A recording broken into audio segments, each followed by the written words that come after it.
Hey everybody, I'm the game director here at Moonshot. I'm Dustin. And I am Justin. I am our business lead at Moonshot. Thank you very much. Good to have you both. And thanks for taking the time in what's a very, very busy week. Okay, first things first, we'll jump into sort of the open beta. And as a brief sort of intro, thank you everyone so much for playing open beta.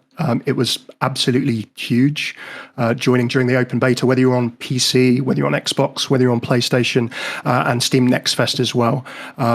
We made the top of the Next Fest lists for most played demos. At the moment, I think we're sitting just in on over 500,000 wish lists, something like that. Yeah, definitely just broke 500,000 a little bit after the open beta. Amazing. Okay, so grown in the last few weeks since the open beta then. And we wouldn't have been able to do it without all of you sort of playing and wish listing, telling your friends. So just a big thank you to all for showing up. We really appreciate it. And it was actually the biggest tests, the most players that we've done and had so far. So obviously that's super helpful in looking at the game, seeing how it works, and all sorts of stuff that people more educated than myself will talk about in a little bit. So a big thanks. You may have seen our hype stats video, but 69 million minutes were played. It was over 120,000 matches. Of those 120,000 matches, the Reach actually won 1,000 times. So some of you were too busy fighting each other in ships and not looking where the artifact was, getting too excited, and then the timer ran out. So it can also be two ships dying together. That's the more common, right? Is that you both hit mines at the same time, or I kill you with a laser ram, but I've taken a lot of damage, and the blast from your ship finishes me off. Or there's a lot of ways for the Reach to win. There you go. Yeah, Ella just says that the Reach is able to win. So yeah, if anything Dustin mentioned happens, then also it's 60 minutes. Am I remember yes, the games? Correct, yeah, correct. Gotcha. We do time it out. I don't have stats on that. I'm guessing that did not happen very often. I'm guessing a lot of those Reach wins are mutual deaths. All the ones we've had internally are usually mutual deaths. The last two ships are locked up in some sort of horrible death struggle, and then it all goes wrong for everybody all at the same moment, and everybody dies together, which is the best. Cinematic ending. Very, very cool. We had over 10 million player deaths, 7 million of those from PvP. So I'm guessing that the other 3 million were POIs and other shenanigans. And a key and very important stat, most picked ship names. So Diggy Diggy Bam Bam, number one, big ship energy. Perhaps unsurprised. I saw that in a lot of clips, actually. So yeah, I'm not surprised by that one. Definitely a popular one with you guys. And the Mighty Cheese. Now, I'll give you a little bit of lore. The Mighty Cheese, when the Discord mods like playing, the Mighty Cheese tends to be one that they favor. So if you want to shoot some Discord mods from next Tuesday onwards, then the Mighty Cheese might be the one to go for. How about you two? Favorite ship names? Probably a hard on the spot question. Burger Wiggles was my absolute favorite. Been using that for quite some time. Honestly, I'm a random guy. I just like to laugh at which one pops up. And so I just like to be surprised every time. There you go. Let's chaos reign. Well, thank you so much. Cool. So obviously open beta was a while ago, but Dustin, sort of, naturally so many people playing during the beta, lots going on, sort of stress testing a lot of things, seeing how things work. How did it go from your perspective, and what kind of stuff did we sort of learn, do you think? Oh, it's just an amazing week. It was super intense. We got in tons of playtime. So we play test a lot internally, but it doesn't begin to add up to the amount of hours we get in for a play test like this. Plus, it's just so much more real to be sitting at, your desk at home, playing with people on the internet, playing with your friends, and you get a real player experience that you just don't get sitting in an office, as much as we try to simulate it. So the sheer amount of playtime was hugely helpful. The different play styles that the community brought to the game was really fun and good to see, because it was a little different than how we play culturally internally. Everybody on the development team was doing the best they can to play like real players, right? Because we want to bring you guys the best products as fast as we possibly can. So we're all trying to do that. But, you're always testing something. You're like, hey, I want to see that thing because I just put it in yesterday and I want to see if it's working. And so there's always an element of I'm not going as hard as I could be because I'm a little bit testing, right? And so that was really cool to see those different play styles. And then how to be nice about this, the sheer bloodthirstiness of the community was great. It was, I should have known it was coming, right? I could have foreseen this. I don't know what I was thinking, but just the sheer kill was so good. And we saw it in closed beta, a community preview 1 and 2 as well. But it was pretty cool to see oh, okay, you guys are a lot more murdery than we are, and it's cool. It's totally fine. And so that was really fun to see. We got to see a lot of really good tuning stuff, right? Like we got to see where our XP tuning was at. We got a lot of data from that to see how that was going, which was really helpful. And then, of course, we had a ton of really good notes. I know we're going to get into those, but we had a ton of really good notes from players about what was working and especially what was not working for them in the game. And so we were pouring through lists of those things and trying to figure out what to do with those various fixes. And I'll say this again, like there's notes that people give that are popular, and we totally look at those. But sometimes you might be alone, and you might be the only one who's saying something. We read those too, right? And sometimes those do cause changes. So you're like, well, we all didn't ask for this. Yeah, but the one person who did was right. You know what I mean, right? And they had identified a problem. So don't feel bad if you're posting to us and nobody's jumping in, right? Like you're like, oh, I'm not getting any traction. We're seeing this stuff, right? Like we're reading everything that's coming through us on Discord, and we're elevating it to each other, and we're talking. Hey, did you see this one note? It's only one note, but I thought it was a good note, right? And we're talking about it. So all of that was really great. And then I think the last bit was there was so much positive energy, from you guys. And these games take a long time to make. Like we're on year 5 of this game right now. It's pretty easy to get ground down by the work, right? Like it's pretty easy to go, oh, we're never going to finish. Oh my God, what are we going to do? Right, we have all these problems. What are we going to do? And just the sheer positive energy. Hey, can you release it already? Like was, all the wish lists. Like it was so helpful, I think, to me and everybody on the team to see that energy kind of power us up for this last big push to the end. So thank you for that as well. Amazing, thank you so much. I guess in terms of sort of like there's the smooth, there's also sort of like the rough. Was there anything that you didn't anticipate, sort of things that you kind of took as learnings from that sort of side of things as well? Maybe little surprises, because obviously it's a lot of people coming into a test, like the most so far. So balancing things can be kind of hard in that regard when it comes to sort of server capacity or other things that I might not know about. So were there any I think we did okay. I think we had a few bumps. I don't remember all the bumps. Like you say, it seems like literally 6 months ago since we did that bit, and I know it wasn't. Right? Like I was running around this morning getting people to help me remind me. Wait, what was in closed community preview? What was in beta? Wait, how is that? Because there's so many versions of the game in my head at this point.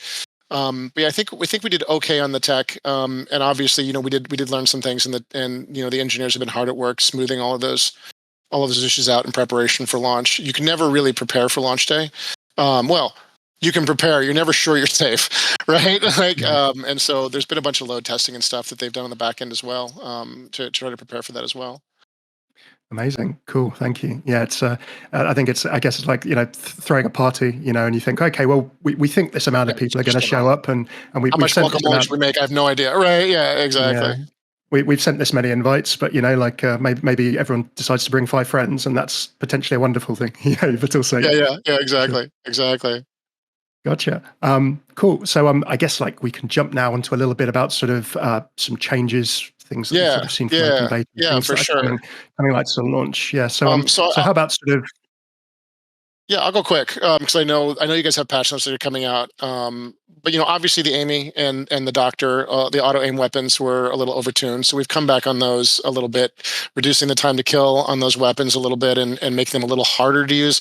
They're still auto aim weapons. We still want to have some of that capability for players in the game who don't feel like they can compete with people who've been playing shooters for dozens of years now in many cases, or even decades. But we've come way back on the time to kill on those, and we think we've gotten to a spot where it won't be as toxic and difficult as it was in that game. The stealing and boarding game, we still have notes incoming on that one. Those we made some more gentle nerfs to stealing. So stealing is a little harder in this next build that you're going to play.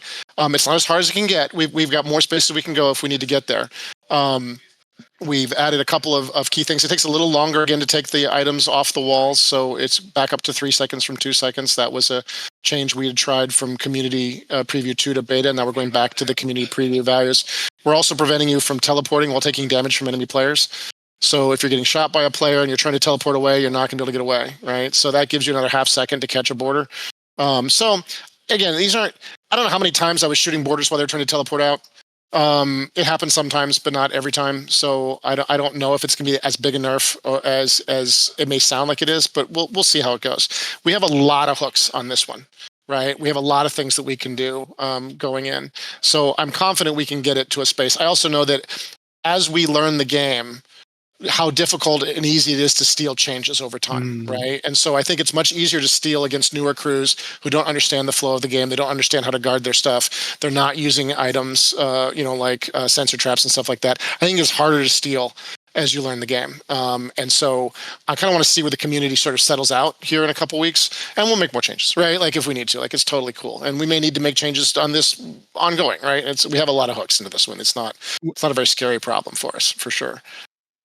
Just to quickly jump in on that one. So would please. you say that, like, boarding also is a similar thing where you sort of, Yes. you're a new player Yes. and boarding is something that you find challenging, and then so like I guess like in all of the boarding that you've seen, like what do new players struggle with when they first sort of jump into Wildgate in terms of understanding boarding? I think boarding is actually, well, it depends. Like, but boarding can be quite easy. I think one of the things that was really interesting from the beta, which I think was helpful for us, was we play a lot together, and so we have sort of a meta about how we play in our ships, right? And so stopping boarders, especially when you got a shield over your ship, beam rifle in hand, pretty trivial, right? But obviously if you're off comms, which a lot of our players legitimately are, and I'm not saying you have to be on comms to play this game, it's harder, right? And so I do think that learning to defend against boarders grows over time, and boarding gets harder as the game goes on. Having said that, we did just introduce Kay and Adrian to the game, right?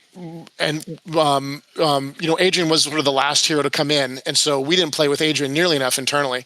That's a lot of boarding firepower suddenly sort of appeared on the board for everybody, us included, right? And so I think we're going to have to keep watching that going forward to see what makes sense in terms of, we want boarding to be a part of the game. It needs to be part of the game. I think boarding and piloting are very closely related. Right, like pilots, it's whoever's piloting the ship or at any given moment needs to recognize we're losing the boarding game. They're out shooting us. We're not as good.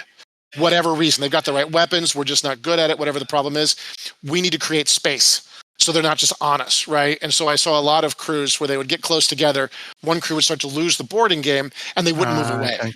They're like, well, we just need to shoot harder. Like, we're losing. They're better. Get on board with they're better than us. And let's move away and let's use our guns and try to reset this situation to something that's going our way, right? And so but that's learned, right? Like that's learned behavior that I fully expect the community to be doing that very rapidly, very, very quickly as we get into. But we're going to keep watching it, right? Like and keep an eye on it and see what makes sense. There's definitely folks who are like, I don't think there should be any boarding in the game. There should be no stealing. That's not the game we made, right? Like the boarding is a core component of this game. It's going to remain a core component of this game. Stealing is a core component of this game. Stealing will remain a core component. As long as we're on board with that, now we're just talking about strength. And then we have a lot of hooks to fix that.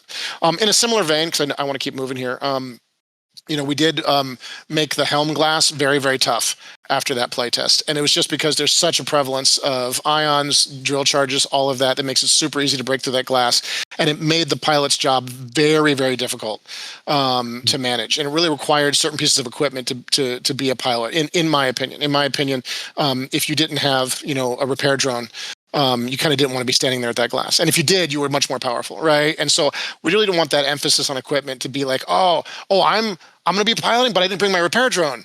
Well, this is terrible, right? Like we didn't want that kind of pressure on the equipment. I mean, there's going to be some of that, right? Like obviously if I want to be boarding all the time, there's probably certain close range weapons I want to be bringing with me, right? But we didn't want to require that for that role. And so admittedly, I don't know what they're making that helm glass out of. They should make spaceships out of that helm glass because it's the toughest thing in the universe right now. Like, it's so powerful. It's the toughest glass anybody's ever seen. Like, why can't the doors be made out of helm glass? The engine should be made out of helm glass, right? Like, that's what it should be. But yeah, it's very, very tough stuff. And hopefully that will create more of a flow through ships as well. So there's not just always entering into the top, especially difficult on ships like the Bastion, where the pilot's largely isolated, right? And now your pilot better be one of the best shooter players because she's going to be dealing with borders like crazy. But now with the tougher helm glass, I think that mitigates some of that. But we'll see how that one goes. That was a big change that may or may not go our way. We made artifact wins a little bit easier. We were seeing about a 25% artifact win rate, which is a little lower than we'd seen in previous community tests. So we've shortened the gate time a little bit to see if that makes a change for us. We made the ships turn and move a little faster. It's not much. Those who are hoping for fighter craft are not going to get fighter craft, right? It's not suddenly an X-wing. But we felt, and there's still big frigates, but we felt like we had a little room to maneuver, and we got in the notes, hey man, these ships, they feel real slow. I'm like, yeah, I got a little space left for you, right? Before you get seasick, before the ship combats get really confusing, I'm going to give you that space. And then we just had a whole bunch of fixes across the board. Not very severe, so players who are hoping for more severe nerfs will have to wait to see what happens. But light nerfs to laser ram, light nerfs to mines, and then a bunch of health balance changes across the board, and then just tons and tons of bug fixes across the whole game to try to give you guys a better experience. So. We certainly moved fast on a lot of these changes, right? Because we had to get ready for submission to Sony and to these other folks, and so we made a bunch of fixes, and we're hopeful that they'll give you guys some improvement over what you saw in the open beta. But we're here, and we're going to keep working, right? And so we'll still be taking your balance notes, and we'll still keep making fixes going forward. Amazing. No, thank you. So there's a lot in the patch notes, so you'll get to see those early next week.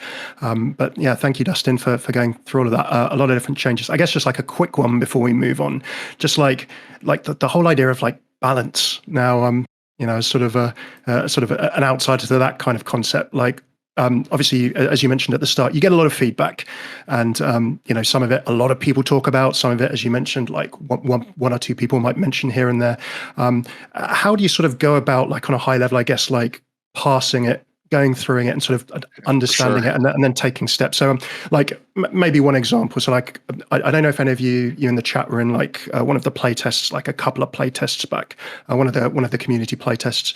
At that point, like people were feeling like Moths plus stealth plus shotgun was a thing that was going around a lot. So like maybe if we jump back and use that as an example, sort of like how do you look at the feedback, sort of what tools do you have, and then how do you sort of move to trying to, like, is Moths the problem, is the shotgun the problem, like how do you sort of take a look at that problem and then sort of take a step forward, if that makes sense? Yeah, that one was really good because it really was a combination of things that were creating issues, right? All of them together were a perfect storm of destruction and creating a meta build that I don't think anyone was particularly enjoying. Well, maybe there were some Moths players having a great time, but I think the rest of us were like, oh my God, this is oppressive. And so in that case, we were looking at a character that was really invalidating a lot of the defenses you have against boarding, where, again, the best boarding defense is to catch them on the way in, right? Don't wait for them to be blasting in a door or coming through a window. You want to catch them in space, and he was just invalidating all of that.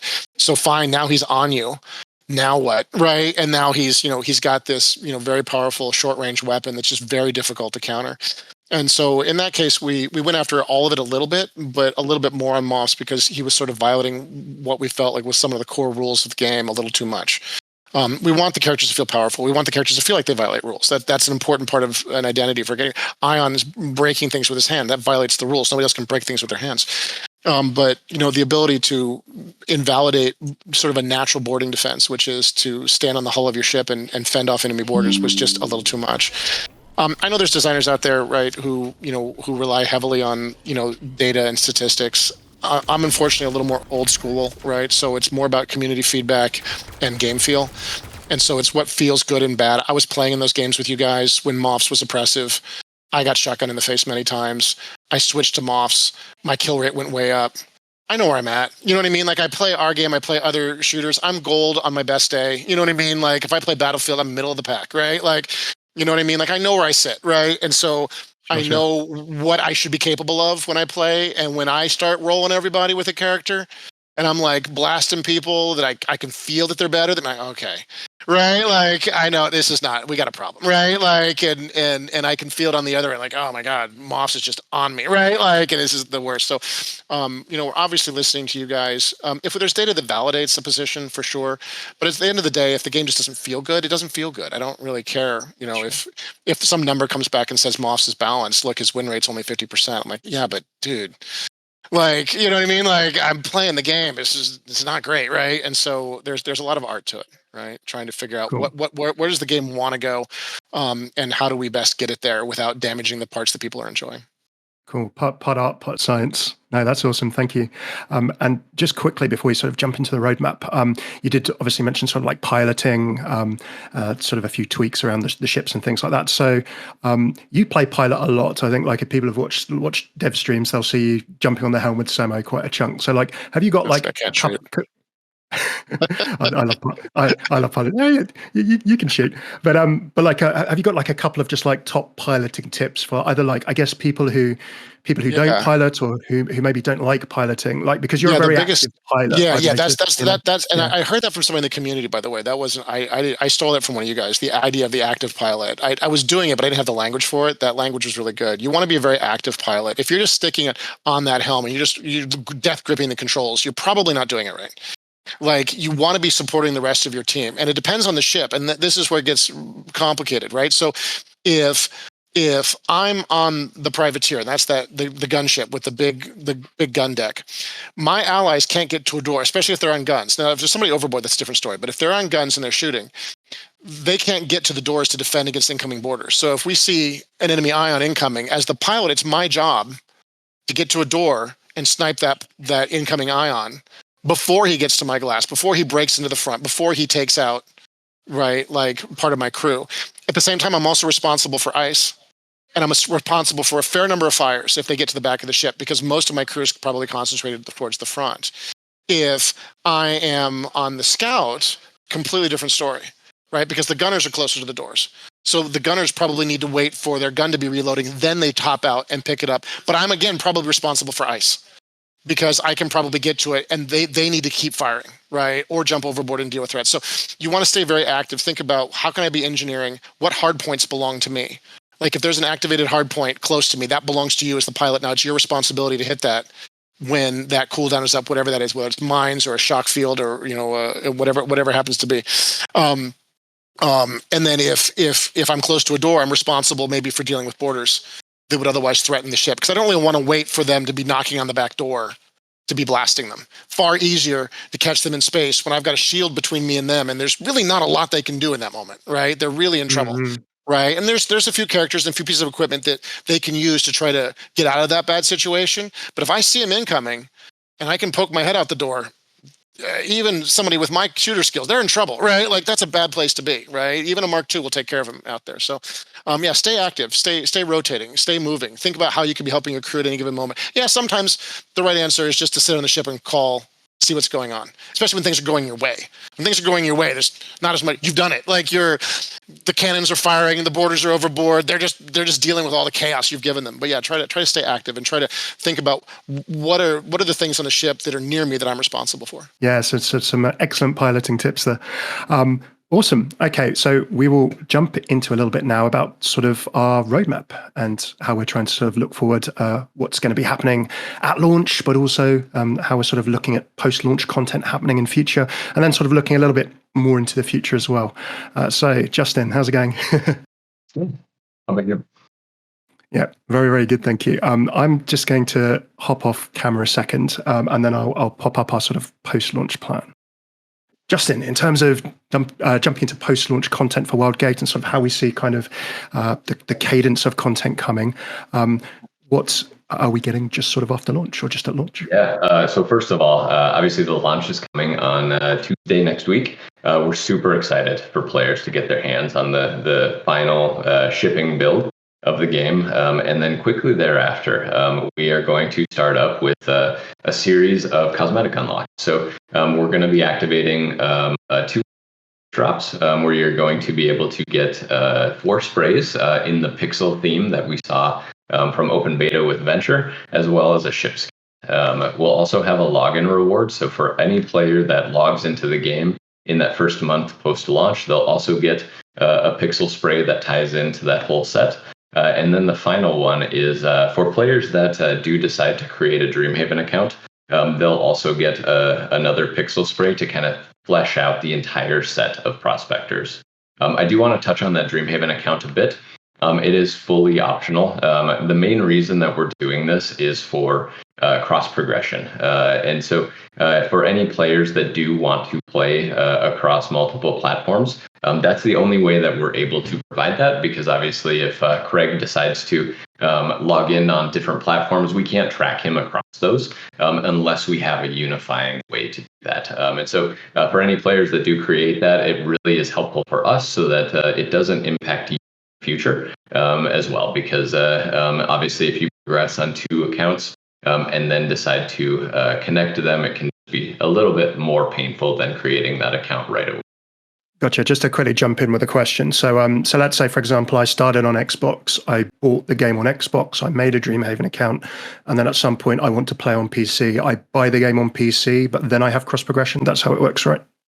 Yes, exactly. Okay, and so then as long as when you buy the game on PC, you'll just log right back into your Dreamhaven account, and then you'll progress on that same account. Yeah, and as for the Twitch drops that Justin mentioned, there will be more details on those early next week. So keep an eye on all of our channels, and you can find out a chunk of those next week, which will be awesome. Jumping into sort of like the bigger picture, sort of looking at like how we see sort of content drops, bi-weekly updates, sort of mid-season patches, and sort of seasonal content. Could you run us through a little bit of that? Yeah, so I'll start and kind of go from the small side first. So we want the reach to feel alive. We want the game to feel alive. And so every several weeks, right now we're targeting about a bi-weekly cadence. The game is going to have new things, new surprises to help make it feel fresh.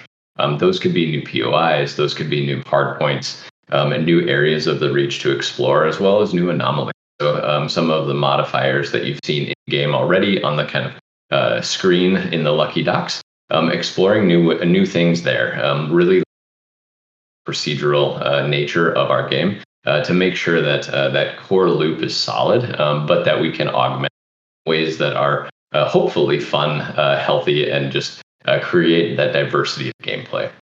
Going into the kind of the next step up is what we're calling mid-season patches. So these are more sporadic in nature. They're going to be reserved for things like, say, hot fixes, if there's technical issues, as well as any balance changes. Dustin talked through a bunch of those already. But if there's any that are, say, egregious, that the development team feels need to be actioned on quickly, that's what those will be for, as well as some small updates to kind of finish out the season for anything that wasn't patched in during our seasonal update. So the next main one that I wanted to go over is kind of what all of our planning is going towards. And those are our seasonal content drops. And so the team is working on year-long story arcs to expand upon the rich IP that our team has crafted. We're targeting about 3 of these seasonal content drops per year. And overall, we have a few broad targets that we are really trying to hit with each one of these. Number 1 is we want new content to play with. So this will be featured with kind of the marquee items. A new ship or a new prospector is the goal for each and every one of our seasons, as well as a new weapon and equipment. So really expanding on that kind of loadout and the diverse gameplay with new content. We also want new content to experience. So this could be a wide range of things. Exploring new areas of the reach, finding new sectors that are completely different than what we've seen before, new POIs, new hazards, and just basically finding ways to expand upon the reach and make it more dangerous and more fun. The next one is new systems. From the simplest level, that is new adventures. So giving players new ways to progress. And so adventures are just the most basic example. The team is working on many other areas, none that we're ready to share yet, but finding ways for players to continue to progress and gain progress. New story. So as I noted, we'll have a story arc is what we're targeting. And so each one of these seasonal updates will include new story so that we can expand upon the lore of the world, as well as telling the story of each of the prospectors that are in there. Thank you very much. So we have sort of these bi-weekly updates with some changes, sort of new things to do, make the game feel fresh, and then we have the mid-season patches, which are more sort of as we need to in terms of balance and changes and that kind of thing, and then sort of 3 seasonal content drops is the target a year, basically. Thank you very much, Justin. Cool stuff. And if any of you in chat have questions about this, I would probably say, number 1, have a look at the roadmap blog. It's like really, really good. Folks spend a lot of time writing it. So there's a lot of stuff in there. It's pretty long, but give that a go. And then if you do have any questions after that, or if you have any questions now, give us a shout in chat and we can try and grab some of those at the end as well. Same for any of this stuff. Cool. So jumping a bit into sort of the roadmap on the development side of things. Dustin, we have some cool new things that weren't in the open beta coming for launch. So do you fancy chatting about a few of those? So, we had a lot of feedback from you guys about wanting to see more progression, more stuff that you could earn in game. Is this what you want me talking about, dude? When we go through the Infamy and Scrap Crate stuff? Yeah, scrap crates, player card styles, streets, Infamy, be fantastic. Yeah, all that stuff. Okay, cool. So yeah, so like we've been playing the game a lot internally, and I don't think we quite understood the hunger that players would have to be getting more stuff and to have more stuff to do. And so like, oh, we got all this notes. Like, okay, what can we do? Where's ranked play? And we're like, oh, we're not. Are we there yet? We're not ready. And everybody's like, yeah, we want ranked. Like, oh, okay, what can we do? So we did a bunch of stuff to try to give you guys and this isn't the final list. Like, we're not done, right? This was just what we could get in between beta and launch. And so we kind of went to our engineers and we said, okay, the community's asking for more stuff that they can do, more ways to challenge themselves in game, and more ways to show off to themselves and to others and to their friends, anybody who cares to look and say, hey, I'm playing really well at Wildgate, right? And so I'm being disconnected. What's happening? Am I still good? All right. Well, I can hear you fine. Sorry, okay, I just we're good. That's okay. All right, Discord is something weird. I freaked out. All right. One of the first things we did was we went and added some challenges you could do. Things like getting win streaks or ship kill streaks, and these would progress across multiple games. These are a little dodgy, I think we'll agree, because you could easily get into a game with somebody who maybe is not playing as hard as you want them to, and you're like, I'm on my second game of my win streak. I want to get to my third game, and maybe this person isn't playing correctly. And so it could create some moments where players are kind of like, you need to play harder because I'm going to lose my streak. So some of these I would definitely encourage you to play with pre-made groups or people that you trust. But we tried to give you some stuff to do that's a little bit more difficult to play. We also made a very light, I don't want to call it ranked. It's not ranked. I've worked on a lot of ranked play systems. This is not a ranked play system. Okay. It's our Infamy system. We did that on purpose. We called it something that wasn't ranked because we really wanted to give you guys something you could do to show that you were getting better at the game and that you were, playing the game hard and that you were doing this thing. And so this is, I think when it comes to a ranked play, and ultimately a ranked play for Wildgate, we're going to want to work with you guys to develop something that feels good and fair and correct, right? The ranked play system, any ranked play system, wants to feel like you can make progress, but it does want to reward players that are legitimately good. You don't want to run into somebody who you can feel when you're better than another player in a lot of these, in Wildgate for sure.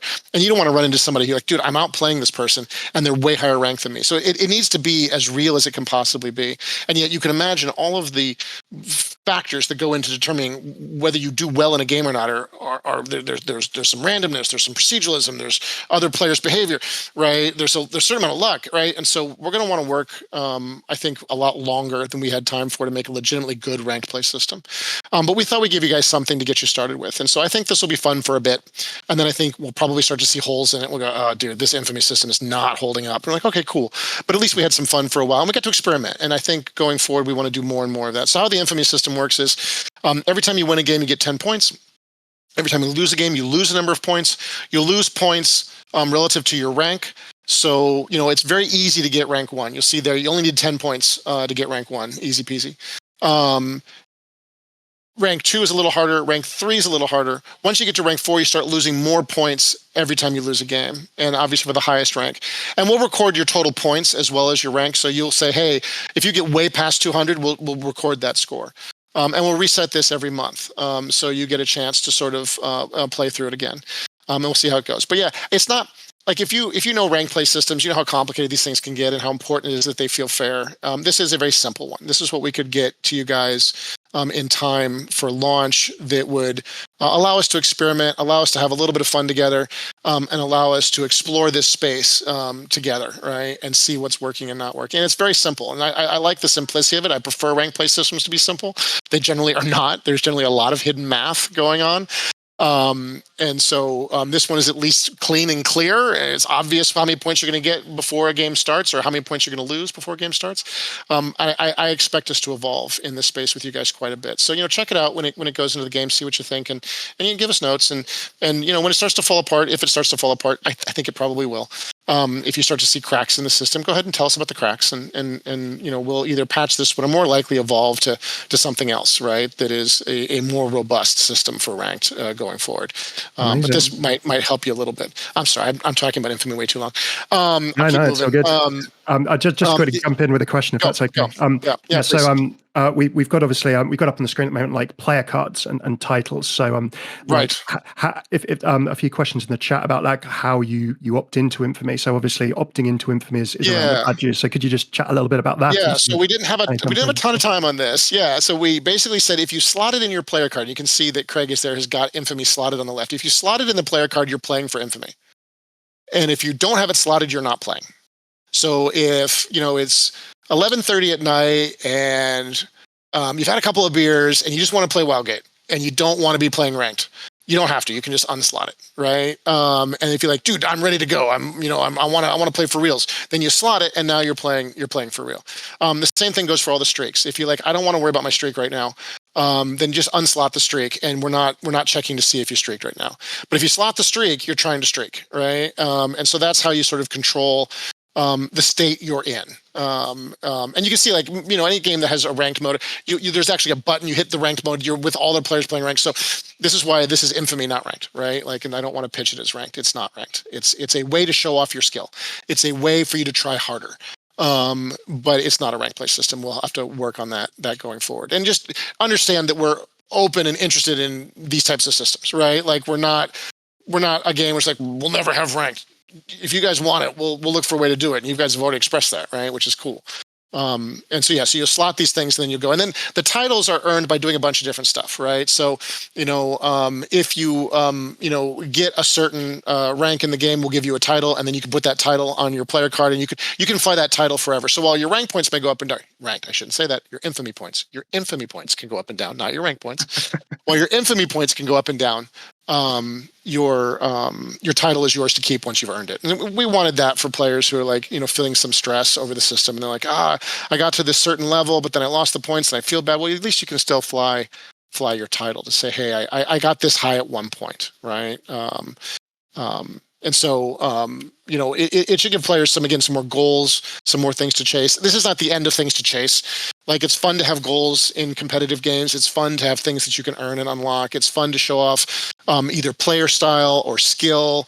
And we have a lot of ideas for this going forward. We want to hear your guys' ideas for this stuff going forward. So we'll keep investing in these types of systems. Yeah. So there's an example in chat. Hey, I want something for stealing, right? Like, that's a great suggestion, right? Like, and that just makes a lot of sense. And so, that's the kind of note that we want going forward. And those are the kinds of things we can totally do. Amazing. Can I ask one question? So this is what somebody says, hey, how does this affect matchmaking? It kind of doesn't affect matchmaking. Your matchmaking is still happening. If you're matchmaking well, then you're gonna be in those matches. This is why it's not really ranked, right? Like, this is why it is Infamy. It's just another number for you to chase. You guys are already asking the right questions. Like, hey, wait a minute. I played a bunch of ranked games. I have a bunch of questions. Well, that's why it's not as good as a real ranked play system. That's why it's Infamy, right? It's a lighter system that I think will be fun for a bit. I think you'll probably see cracks as we go forward, and we'll just see how well it holds up. We'll see where the problems really lie. And some of those streaks and challenges, like shooting 10 players but without being shot yourself, not necessarily easy, even if you're on a sort of, even if you're a pre-made crew, I think. So some interesting things to go after there. Awesome. I guess we've had a bit about player cards and titles, a bit about streaks. How about scrap crates? We briefly mentioned those in the roadmap blog. So we had a lot of people asking about, hey, I want more cosmetics to earn, and we had a bunch of cosmetics that weren't in the game, right? And some of them were cool, and some of them were just okay.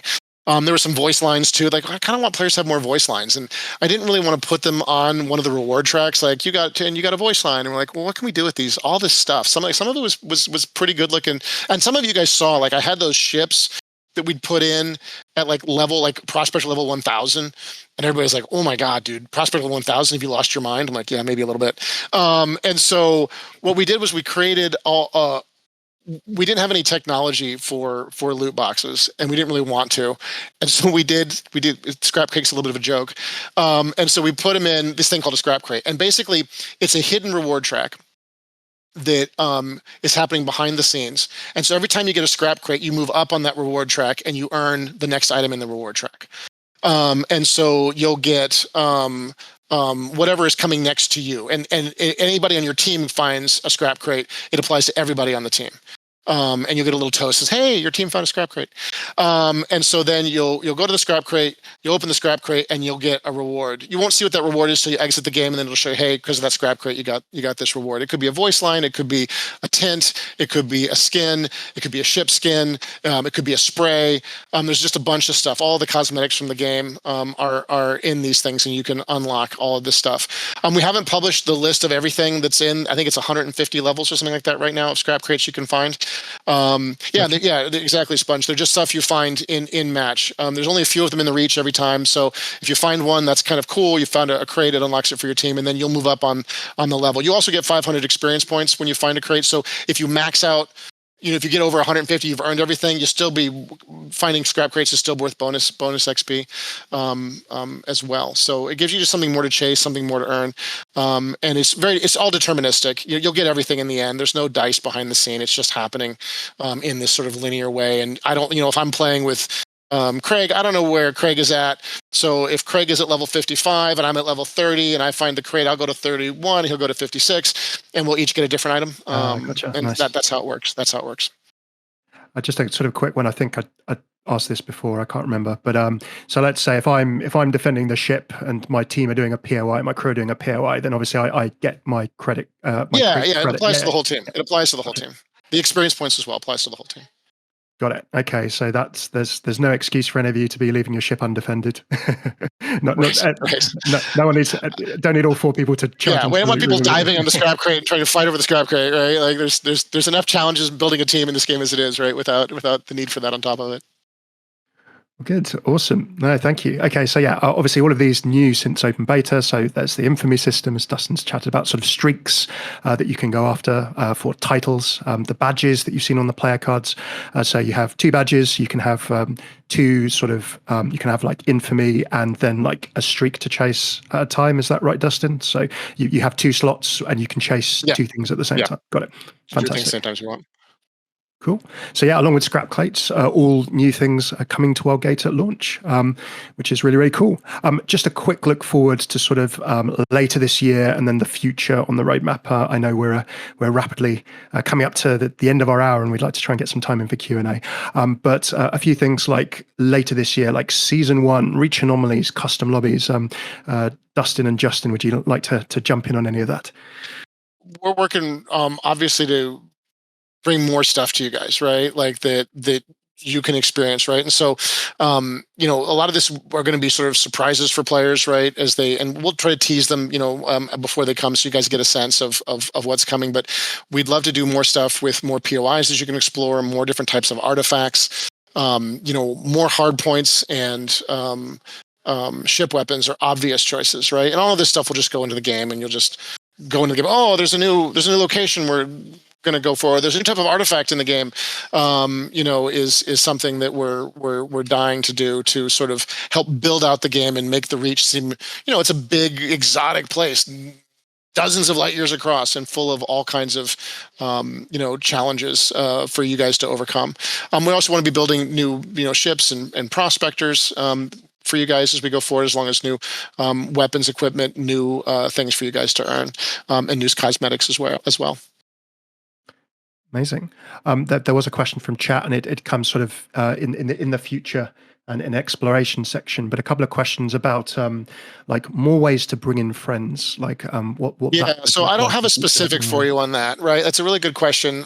We've talked about a bunch of different features, and we've I don't know if we can do that technically, but we understand there's sort of a core value to the game, right? And so we know what's happening out there, and because you guys have told us, and we believe you, and we've done it in games ourselves, where you're like, hey, I love this game, I want my friends to play with me, and your friends are all like, yeah, maybe, and you need to make that conversation easier, right? Like, we need to make that conversation easier for you to go, yeah, I can get you in, right? And so we're looking for ways to make that work so that there's a way you can get them to try it or something so that they can play the game with you. And it's just easier for you to have that conversation to get your friends into the game. And I don't know what it's going to be yet, right? Like, I don't know how it's going to shake out. We've run into some adventures with some of our early ideas in this space, but we want to make it easy for you guys to be evangelists, for you guys to go out there and say, hey, this game is really cool. I want my friends to play with it. And we know how important friends are in this game. Like, we know that, we want to do everything we can to make solo queuing viable and fun, but we know it's more fun to play with people, right? Like, that's just the way it is, right? That's sort of the nature of the structure of the game. And so we're going to look for ways to make it easier for you guys to get your friends into the game. I don't know how that's going to work out yet, for sure, but we'll keep working on it. Amazing. Thank you. Justin, you got anything to add on that one, or mostly covered? It's been talked about a bit, but the other one that's super exciting is kind of the first take of custom lobbies. I think this is the single most requested feature throughout the entire testing period that we saw. And so that will be a huge one that the team is super excited to work on and also to bring to the community and get feedback. So thank you very much, everyone in Discord who was suggesting these questions in advance. I know we've grabbed a few from chat as well as we've been going through.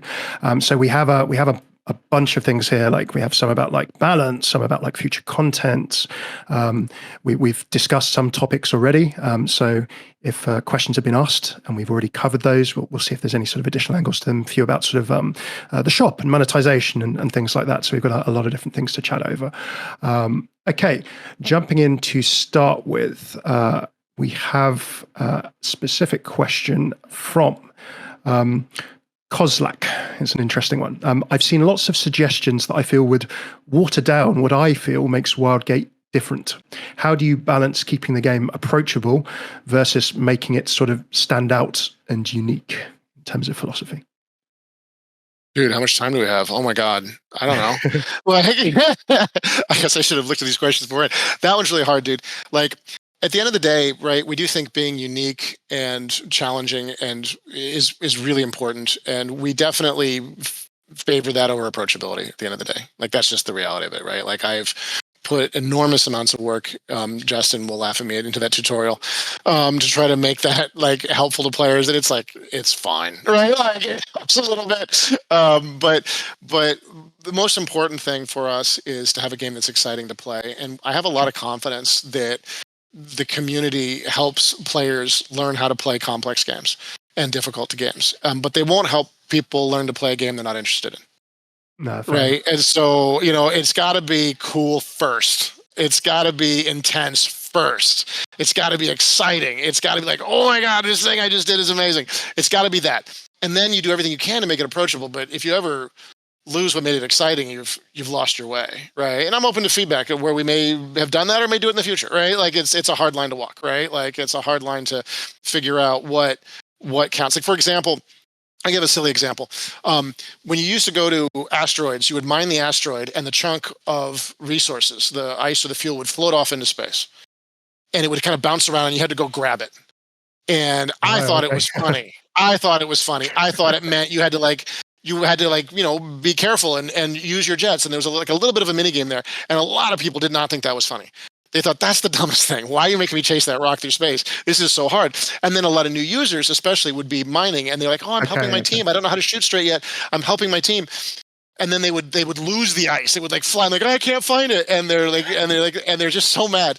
And everybody's like, I said, can we just pop into their hands? I'm like, dude, don't, no. You're a spaceman.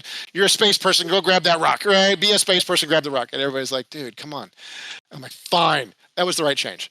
Like, it didn't add that much gameplay, right? Like, it was, and all it really did was just frustrate people. And what do we really sacrifice? So now it just jumps into your hands and you grab it. So I don't know. Like, maybe there's people on chat agree with me. Like, there's been calls for years to remove oxygen, right? Like, we don't need oxygen in this game. It's just being me. I'm like, I don't know. Spaceman feels like you should deal with oxygen, right? Like, I want oxygen, right? And so we're not cutting oxygen. So I don't know. It's always a balance. You can always play as Venture as well. Yeah, you have Venture for you. Exactly. You don't like oxygen, go play Venture, right? Like, I got this covered. And we did a lot of stuff like that. I don't like this. Like, there's a character for that, right? Was like, but if you don't like a bunch of things, you can't play all three characters at once, so you're in trouble. We're not removing oxygen, fella. Don't worry about it. But that's always part of the challenge, right? When do we go too far?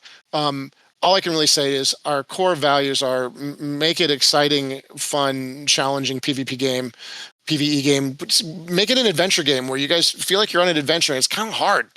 Do that first, and then do everything you can to make it approachable, right? And that's a core value that I think a lot of us have taken across decades of game development now at this point, and we're going to keep going at that. And so if you're looking at this game, like I really want this game to be really easy when I first get into it. I'm like, I've got a versus AI mode for you. You know what I mean? Like there's stuff we can do. Like there's a tutorial. We can make the tutorial better. We've got a versus AI mode. We can add some difficulty levels. So there's stuff we can do to help.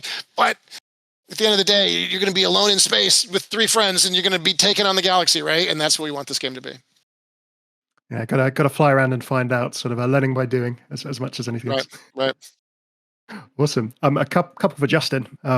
One which is from Alpacas. He says, "Can we get an alpaca in the game?" Justin had some strong views on this one.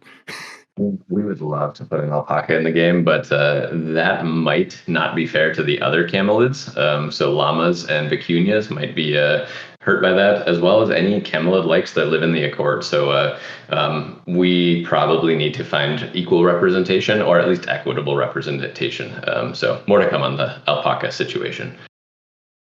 Cool. And like in terms of like a wild jump from one to the other, we can go from alpacas to a question from Misfit. He says, why did we make a decision to offer like a paid adventure track with cosmetics only, and then also sort of different cosmetics individually in other things, like for example the adventure tracks within the game? Yeah.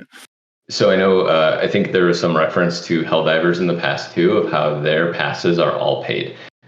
We took a slightly different approach than what that was, and basically decided to put several different ways, as Dustin walked through, with scrap crates, adventures, seasonal adventures, to unlock cosmetics and character customizations. We wanted players to feel like they had multiple paths to unlock things. And then we did obviously want to put some stuff on the paid adventure tracks. So we want players to be able to progress in our seasonal content, regardless of whether you pay for that season or not. Because frankly, all of you that are playing Wildgate already invested and purchased the base game. And so we want to reward that and make sure that that we're respecting your investment in our product. A one from Fallout, who says, is there any plans to have some kind of maybe a crew system, crew quests that you can do together as crews? It sounds like this is a description of like maybe something between crews and guilds, naming your squad, or similar. Yeah, I mean, no, but yes, right? Like, no, we don't have anything in development right now, but that sounds cool. Right. That sounds interesting. There's nothing wrong with that idea. There's a lot of great stuff swirling around in that idea that'd be really fun for sure. Amazing. Yeah, I'm sure it'd only take 5 minutes to make, write 3 lines of code, no problem at all. Yeah, the good version's the hard one, right? Or where I don't know, like you. I have a friend group, that I play games with now that is about 6 or 7 people that kind of float in and out, right? So you kind of want. Did you want that to work? Is it always just the same 4 people? I don't know. Like you want to sort of figure out what makes sense there and try to deliver something that's as useful to as many people as possible, but still gathers the core values of what this person's asking for. So, hey, I want a sense of who we are, right? And I want to be able to put ourselves out there, and I want to earn things together. Like that's just a cool idea. Like that sounds really fun. I guess a question for you both. Lexus asks, who are your favorite prospectors out of the launch crew? And is there anything you can tell us about prospectors in the future right now? I can handle that one first. I'm pretty partial to Sal. I love salvaging. For those of you that watched the dev stream, I think I caught the ire of a couple of our other devs when I ran around salvaging everything I could find, because the risk versus reward is so good. If you get one of those Sal devices, it's so amazing. And so Sal is definitely my favorite. I would say a close second is Kay. I just love her abilities, and even some of the small touches that are in the game of how she interacts at range is really a nice quality of life thing. When you're moving around the ship, popping on turrets, and you can kind of be that person that can cover like 1.5 rolls on inside the ship, just given the range that you have. You have such a wide coverage area. So those are my 2 favorites. How about yourself, Dustin?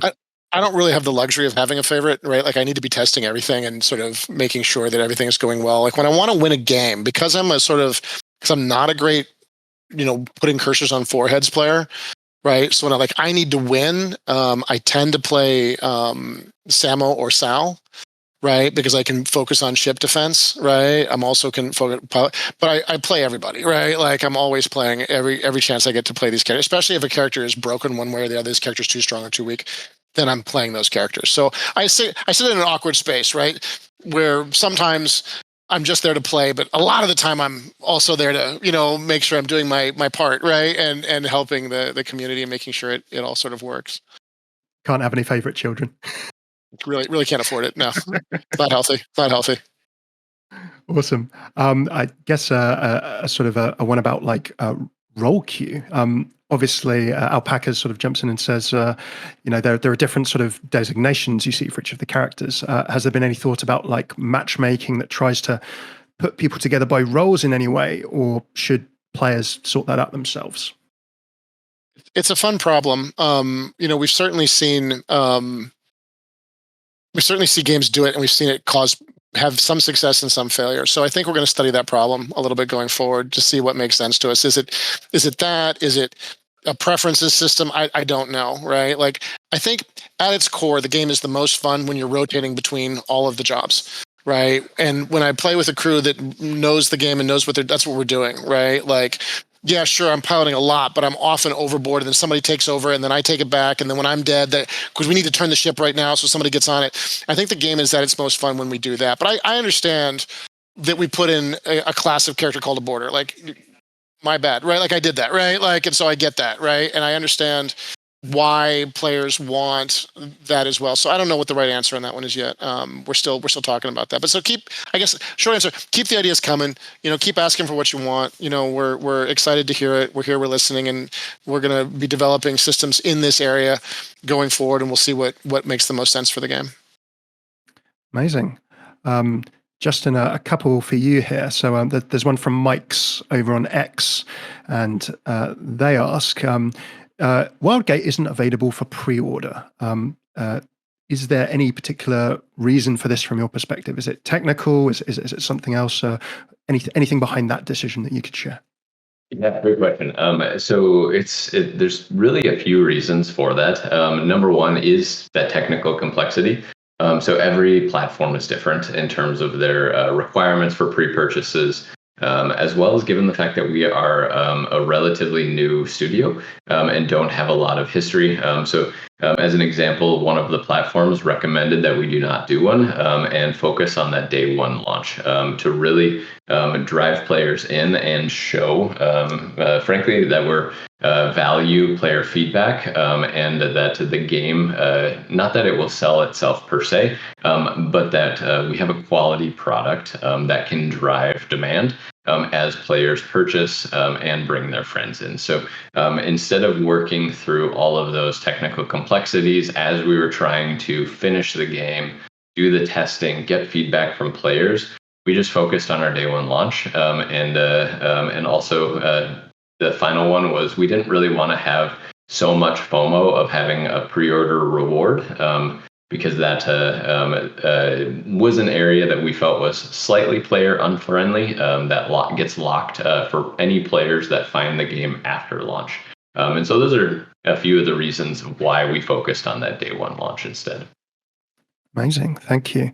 And then a one from sort of Tailspinner saying, what are the big positive factors of Wildgate being a premium game at the price point that it's at that caused you and the team and Moonshot to choose it over other ways that a game could be launched in this day and age? It's funny. This question, I read this one, and this was so much of my time working with the team on figuring out what our best approach was. And we looked at, like 3 to 5 different versions that we could approach, whether it was free to play and cosmetics, whether it was premium with a DLC model. And basically, we looked at what our values were as a studio and what our capabilities were and what is currently working well in the industry, what players want, all of these areas, and basically came up with a version that we are at today, which is what we believe to be a reasonably priced premium product that we believe will allow us to make the best product possible, to focus on the gameplay, and was hopefully an option that supports the studio over the long term, as well as being favorable for our players, so that we do have an entry price, and there will be optional cosmetics for players that wish to engage with them. But we felt that allowed us to avoid some of the free-to-play issues of building like a robust in-game economy, investing super heavily into those types of systems. With a studio our size, that is a very difficult prospect. And so hopefully that answered the question. But yeah, that's been the majority of my time at Moonshot, focusing on that and how do we make sure that we bring the best product possible to our players. Gotcha. So it's finding the best spot, if one exists, between good stuff for players, Moonshot being able to eat. I presume you guys like food. A little bit. Good stuff, and similar such. Thank you. So, thanks for answering that as well. It's an interesting question for sure. And I know a lot of people have sort of been interested in sort of the thinking and approach behind getting to where we've got to. So, thank you very much for that. Amazing. Okay, we're going to probably just a quick one on lore. Actually, there we go. Supcutie asks or states boldly in capital letters, I need more lore. Will we get some kind of Galactopedia, or what's the plan for sort of lore and story going forward? Developing it's a really good question. I think there's more we can do in this space for sure, and we're certainly open to ideas here. I would love to, at some point, work with some folks. If there's anybody out there, who has a comic book company, that'd be great. But in terms of stuff that happens in game, we've got some stuff in Lucky Docs that you can read about some of the backstories of the characters. We have some text in the reward tracks that tells you a little bit more about the characters as well. And we're going to start sprinkling that stuff throughout the game. So I think in many cases, we're probably not going to, like much of Wildgate, it won't just be served to you. You're going to have to go find it, right? It's going to be out there and in little bits and pieces and hidden around, and you guys will have to put it together yourselves if you want a much more complete picture. But we've done a whole bunch of work on the lore for the game. We have a lore Bible that's probably pushing 100 pages at this point, and that's because A, we love it, but also B, because it allows us to have some internal consistency to everything that we're trying to accomplish, and everything makes sense. And we'd love to find ways to get that out to you guys as much as we possibly can. Given the nature of our game that we don't have a campaign, it's obviously challenging, right? And so we'll keep looking for ideas and ways to do that. The fact that we have even those items in Lucky Docs, those big paintings and stuff with the text on them, that came out of I think Community Preview 1. I was talking to some players, and they were kind of haranguing me on this and like, hey, dude, where's all the lore? I want more of this. And they gave a bunch of ideas, and so we jammed those in as fast as we could as a way to get more into the game. So keep on us, let us know what you want. Always excited to do stuff for you guys. Always excited to hear what you guys are excited about and see what we can do to accomplish stuff. But I do think there's more room for growth there. And so I get the note 100%. Cool. Sika has an interesting one about skins here from the chat. How far can you go with adding a ship skin without altering the nature of the ship itself?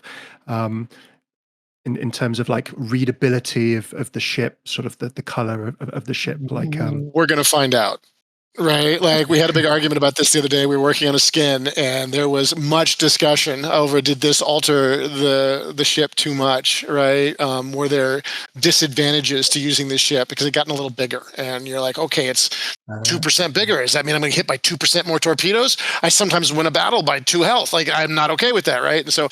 We're going to probably try a few things. Probably more in that we think the ship is. We're worried the ship is a little weaker. We're probably not going to try to give you guys ships that we're afraid are stronger because of the skin. Because obviously that's like a pay-to-win scenario that we don't want to touch. So we're going to try some stuff, and we're going to show them to you guys. And I don't know. We'll see what happens, right? I know that the art team does want to do stuff with geometry very much because it really makes the skins very, very cool. But it's a delicate dance, and they're working very hard to bring stuff to you guys that looks as cool as it can, but doesn't meaningfully alter the gameplay in a way that you guys would say, "Hey, this thing is too weak now," because it grew, right? And so we'll see what we can accomplish. Cool. A few questions sort of about POIs and puzzles. So there's one from Akami saying that what do you think about some different kinds of challenges in POIs? And then there was also another question from Discord, which was throwing back to a previous dev stream where a maths puzzle was mentioned. Will there be sort of Puzzle. different challenges in POIs in future? Will there be new puzzles? Will the maths puzzles here return? Only you guys can save the math puzzle. You have to get on social media and demand the math puzzle return. Yeah, we'll do new stuff for sure. We have Nicole, our content designer for this stuff. She does all this amazing work in this space, and she's always pushing whatever boundaries she possibly can to create new puzzles and challenges for you guys in those locations. So I hope we get to do more and more weird stuff, more strange stuff, more AI for you guys to fight, different types of encounters. I think that just adds to the variability of the space adventure, makes it a lot more exciting. A couple of questions around sort of like, I guess, ships and different crew sizes. So Evil Lord mentions, could you see there being a different group size of ship, like a ship only for maybe 2 players, or maybe a bigger ship for, say, 5+ players in the sort of further future? Not sure. We're definitely going to be talking about, we've heard this note before. I like this note a lot. We're definitely going to be talking about ships that are easier for smaller crews. I don't know that if we're going to have a ship that's only for 2 people, right? Because that's but we might have a ship that is good for 2 people, right? Like the Scout is borderline in that space right now, right? Like if you're a small crew right now, I would, and you're going to play as a small crew. One of the producers and I won, I think, 3 out of 4 games in a row in beta as a 2-person crew. Very nice.